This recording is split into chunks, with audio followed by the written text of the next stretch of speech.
السلام عليكم ورحمة الله وبركاته. أبطالنا الغاليين أولى إعدادي، بنبدأ مع بعض أولى محافظاتنا. طبعا بنبدأ بمحافظة القاهرة، إدارة الزيتون التعليمية. بنبدأ بامتحان قوي.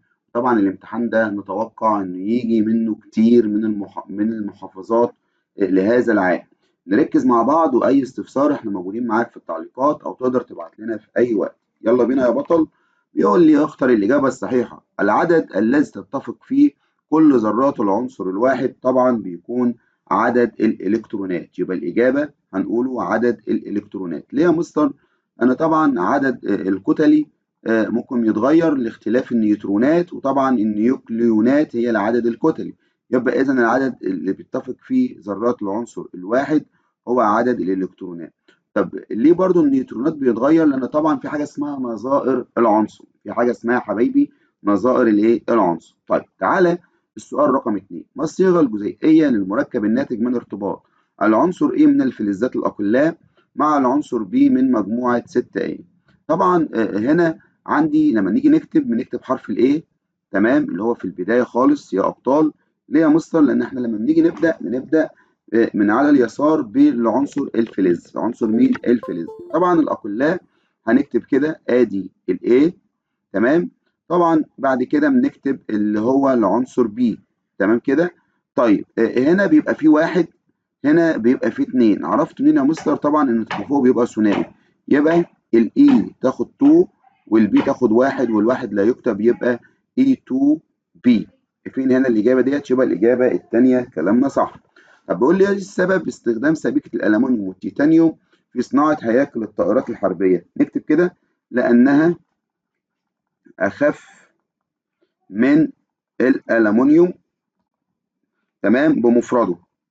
يبقى لانه اخف من الالومنيوم بمفرده، وتحتفظ بمتانتها وتحتفظ بمتانتها في درجات الحراره اللي هي يا حبايبي المرتفعه. يبقى دلوقتي انا بستخدم السبيكه ديت عباره عن الومنيوم وتيتانيوم، الالومنيوم والتيتانيوم.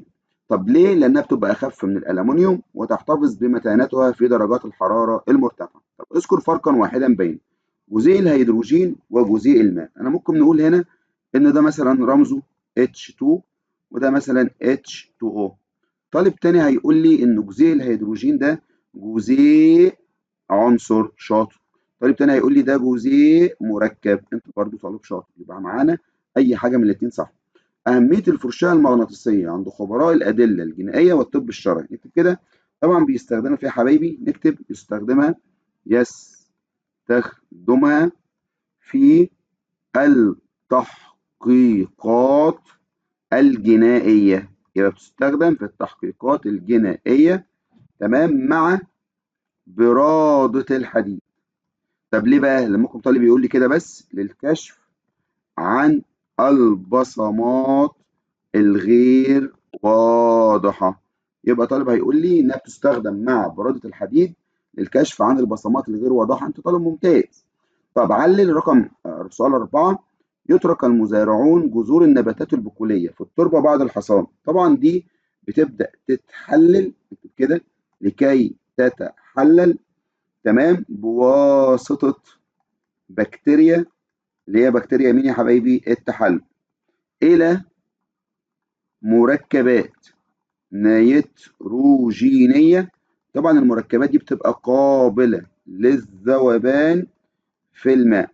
طالب ممكن تاني يزود إجابة ويقول لي فتزيد من خصوبة التربة. وطبعا هنا بيحافظ على دورة العناصر الغذائية. يبقى أنت براحتك. أنا طالب شاطر، نكتب لكي تتحلل بواسطة بكتيريا التحلل إلى مركبات نيتروجينية. طب ليه بقى يا مستر؟ عشان تبقى قابلة للذوبان في المية فهتزيد من خصوبة التربة، وطبعا بتعمل حاجة اسمها تحافظ على إعادة دورة العناصر في الطبيعة. تمام؟ ماشي. ده السؤال الأول. السؤال الثاني بيقول لي المصطلح العلمي يا أبطال. جهاز يستخدم في الاستدلال على الحالة الكهربية لجسم. طبعا الجهاز ده اسمه جهاز الإلكتروسكوب. طب يا مستر سهلها شوية. حاضر. اسمه الكشاف الكهربي. جميل جدا. طيب السؤال اللي بعده، جسم معتم تابع للأرض ويعكس ضوء الشمس. طبعا هنا بتكلم عن القمر. اذكر أهمية المد والجزر. طبعا المد والجزر احنا ممكن نستخدمه عندنا حاجتين. أول حاجة مثلا نقوله إن هو في توليد الكهرباء، طبعا كأحد مصادر الطاقة المتجددة، يبقى توليد الكهرباء. إيه تاني يا مصر ممكن نستفاد منها؟ في تطهير، ممتاز، إيه بقى؟ المسطحات المائية من الشوائب. يبقى دلوقتي أنا هقول توليد الكهرباء، أنا طالب شاطر. تطهير المسطحات المائية من الشوائب، طبعا إجابة صحيحة. صنف الكائنات الحية التالية من حيث عدد الخلايا. طبعا الخفاش بنقول إن هو كائن عديد الخلايا. طب بكتيريا وحيدة الخلية. طب جميل. بيقول لي ما المقصود بالأسمدة؟ نكتب كده إن الأسمدة يا حبايبي عبارة عن مركبات، نكتب مركبات كيميائية. طب المركبات الكيميائية دي مالها؟ تستخدم في تحسين الإنتاج الزراعي، ولكن طبعا بنسب معينة. طيب قارن بين المركب الأيوني والتساهمي من حيث التوصيل للتيار الكهربي. نكتب كده إن المركبات الأيونية يا أبطال محاليلها المائية ومصهوراتها توصل للتيار الكهربي. يبقى دي كده توصل للتيار الكهربي. طب بالنسبة للمركبات التساهمية لا توصل للتيار الكهربي. يبقى أنا هقول دلوقتي إن دي مصفوراتها أو محاليلها المائية بتوصل للتيار الكهربي، أما التساهمية مش هتوصل للتيار الكهربي، وده سؤال مميز معانا. السؤال أكمل العبارات التالية. يبدأ ظهور العناصر الانتقالية من الدورة طبعا الرابعة. تعرف المركبات العضوية باسم مركبات نوع، طبعا الكربون لاحتوائها على عنصر الكربون بصفة أساسية. سؤال علل.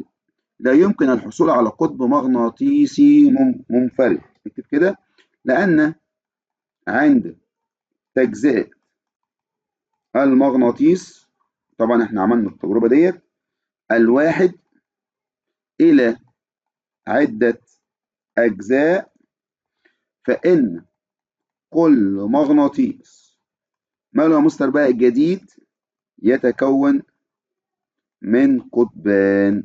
طبعا القطبان دولت واحد شمالي وواحد ايه جنوبي، قطب شمالي وقطب ايه جنوبي. الشمالي طبعا بنرمز له بالحرف N، والجنوبي الحرف S. طيب بيقول لي وجه الشبه والاختلاف بين فطر الخميرة وفطر قش الغراب. انا ممكن اقول ان الشبه ان كلاهما من حقيقيات النواة. يعني ايه حقيقيات النواة؟ يعني النواة موجودة ومحاطة بالغشاء النووي. تمام. طيب ايه الاختلاف؟ ممكن نقول ان فطر الخميرة وحيد الخلية، الاختلاف بقى، وعش الغراب يا حبايبي هيكون عديد الخلايا. تمام. طبعا انا سايب لك صفحة فاضية في المقابل، انت بتكتب ممكن الكلام ده لو انت شايف ان فيه كتابة كتيرة بتكتبها في الصفحة المقابلة. ما الخصائص اللي بتميز الخلايا الغذائية في الإنسان؟ طبعا بنكتب كده تمتاز بعدة خصائص. إن مثلا قدرتها، نكتب كده قدرتها على تجديد نفسها من خلال الانقسام وإنتاج المزيد من الخلايا.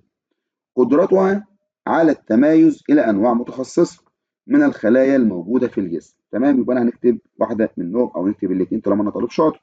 يبقى قدرتها على تجديد نفسها من خلال الانقسام، وقدرتها على التمايز إلى أنواع متخصصة من الخلايا الموجودة بالجسم. سؤال بيقول لي ماذا يحدث عند وقوع الأرض بين الشمس والقمر على الخط الواصل بين الشمس والقمر أثناء دوران حول الشمس؟ طبعا نكتب يا أبطال يحدث خسوف القمر.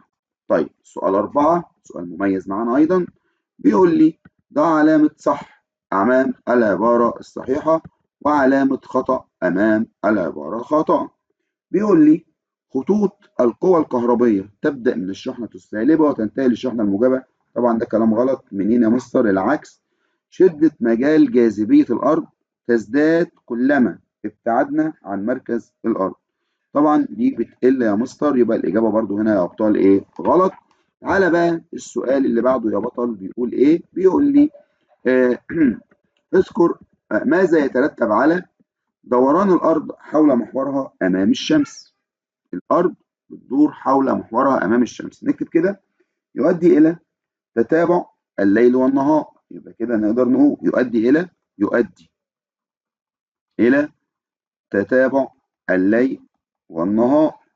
إيه تاني يا مستر؟ ممكن نقول الحركة الظاهرية لمين يا حبايبي؟ للشمس. يبقى بسبب إن الأرض بتدور حول محورها إن يؤدي إلى الليل والنهار، ويؤدي الحركة الظاهرية لإيه؟ للشمس. طيب ما اسم الكائن المسبب لمرض التيفويد؟ نكتب كده: اسمه بكتيريا السالمونيلا التيفية. تعالى بقى السؤال اللي بعده: ما المقصود بالمجال المغناطيسي؟ نكتب منطقة مالها مستر؟ محيطة بالمغناطيس. يبقى منطقة محيطة بالمغناطيس والتي يظهر فيها تأثير القوة المغناطيسية. يبقى بيظهر فيها تأثيرها القوة المغناطيسية. سؤال 4: المخلوط المتجانس والغير متجانس، طريقة الفصل المكونات. طبعا هو يعني ايه مخلوط متجانس؟ إن أنا ما بقدرش أميز مكونات المخلوط تمام بالعين المجردة. طب الغير متجانس يمكن تمييز مكوناته بالعين المجردة. طب بيقول لي طريقة الفصل، يبقى نكتب مثلا لو مخلوط متجانس ممكن يكون عندي مثلا قلنا ملح ومية، يبقى مثلا الطريقة المشهورة عندنا التبخير والتكثيف. يبقى التبخير والتكثيف. طب غير متجانس والله ممكن بالترشيح، يبقى بالترشيح تمام. وممكن كمان بالجذب المغناطيسي، ان انا مثلا لو عندي براده او عندي مسامير وفي رمله يبقى نقدر نستخدم الجذب المغناطيسي، ولكن احنا هنستسهل هنقوله في المتجانس تبخير وتكثيف، اما الغير متجانس الترشيح. محافظة القاهرة انتهت. امتحان جميل، امتحان شامل، نتوقع منه أسئلة كتيرة في امتحانات هذا العام. انتظر مني، هننزل لك حالا بمحافظة الجيزة. بالتوفيق لحبايبي، وما تنساش تعمل لايك عشان خاطر يوصل الفيديو لأكبر عدد ممكن من طلابك أو من أصحابك أو من أصدقائك عشان تعم النافعة للكل. كنتم مع أستاذ محمد عسل، معلم أول علوم الأحياء، والسلام عليكم ورحمة الله وبركاته.